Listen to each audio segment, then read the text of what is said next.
A top aid organisation has gone to Afghanistan this week to plead with the Taliban to end their massive rollback of women's rights and freedoms. The latest ban prevents NGOs from employing female staff. Hiring only men who are not allowed to directly care for women means aid organisations can't help vulnerable groups like widows or single mothers. Other bans targeting education, work and sport are erasing women from public life. NGOs say the conditions are making their work all but impossible. Jan Egeland is Secretary-General of the Norwegian Refugee Council. He joins us today from Kabul. Mr Egeland, welcome. You've been in Afghanistan this week to try and convince the Taliban to overturn their ban on NGOs employing female staff. How have those talks been going? Well, it's been intensive. I've met with numerous Taliban leaders, several ministers, several religious scholars and prominent figures in the Taliban here in Kabul.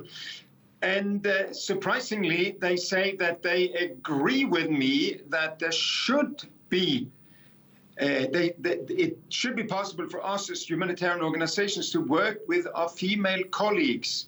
I've explained to them that we had to stop completely all our humanitarian work in the midst of winter with enormous needs. We have 1,500 humanitarian workers, 470 of those are female. We have 700,000 people. All of that is now paralyzed because of this ban. And they agree with that. They even agree with that the ban on female education is counterproductive. But then they refer to this coming as an edict, a decree from the supreme leader. And then they also agreed that they need to work to overturn that, or rather to have a new decree so that we can restart work. I don't know when we will be given a permission. I hope soon. Mr Egeland, you're saying that the Taliban is saying that their various bans are counterproductive. Earlier this week, you said that you felt misled by the Taliban government when they imposed this ban on NGO female staff. Can you really believe anything that they tell you now? Yeah, because there is a big tug of war. There is so much disagreement on these things inside the Taliban. They don't hide it. It's very much in the open.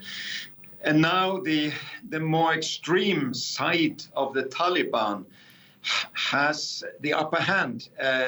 Those we spoke to in Doha, in Oslo, in Islamabad, and in Kabul, when I was here after the takeover, I was here only a month after the takeover last year, or rather 1.5 years ago.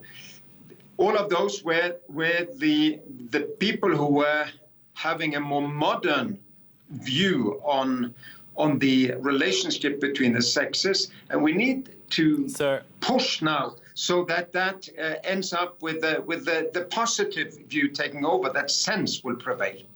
What do these bans mean, though, for people in Afghanistan, for women, as long as they are in effect? Well, it basically means that, women cannot be educated above primary school, which means that the future of female doctors and nurses and engineers, etc., teachers is not there. And of course, that is why it has to be changed, because the rules of the tradition of the country long before the Taliban is that males cannot give direct assistance, direct care to women outside of their family. So there is a need for educated women. There is a need for female aid workers, because our male colleagues cannot give aid to widows, to single mothers with children, which is a large part of the people we serve.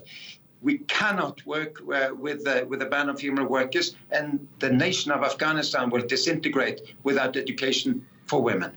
Organisations like yourself, as you say, cannot work without with the ban on female workers in place. What, if anything, can the international community do in response to this? Is there any kind of leverage that can be used against the Taliban to get them to change? Yeah, by engaging. I've done now a lot of interviews in Afghan local press that broadcast in Pashto, in Dari, and in all sorts of local languages, and that is seen by the Taliban rank and file. I've spoken to Islamic country representatives who agree with us and who would want to help us. I am not seeing much Western envoys or diplomats that were all over this city and all over this country until NATO went for the door in July, 1.5 years ago. Really, there has to be engagement, because it's the same 40 million civilians, women and children mostly, that was left behind when NATO countries left. The Taliban now are in charge. They understand that they have to avoid catastrophe in this country, and that is our leverage.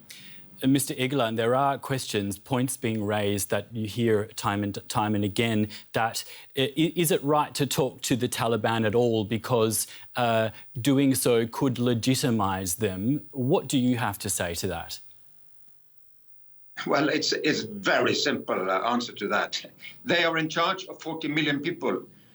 So if you boycott engagement with the de facto authorities, you punish 40 million innocent civilians. As I say again, it's the same 40 million women, children, civilians that the NATO countries, including Germany, spent hundreds of billions of euros and dollars on. We need to engage. It would be a betrayal of the women of Afghanistan if we didn't engage. And I must confess, we humanitarians feel too much alone here. We didn't go for the door, we stayed, but we're alone. That was Jan Egeland, Secretary-General of the Norwegian Refugee Council, speaking to us today from Kabul. Mr. Egeland, thank you very much for your time.